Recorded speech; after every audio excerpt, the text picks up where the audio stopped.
Good afternoon guys. Ito na yung mga spiral. Yan. Ito, maganda to pag matapos. Basta quality lang yung ano. Yan, may space sa taas yan kasi magpapawis to eh. Pag mag ano na eh.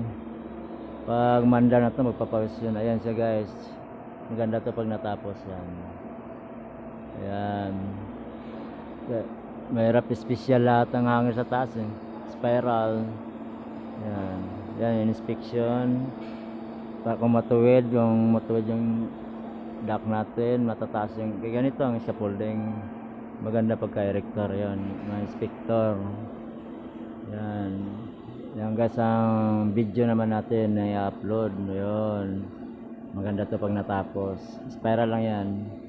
Hanggang dito na lang muna guys. Para makita nyo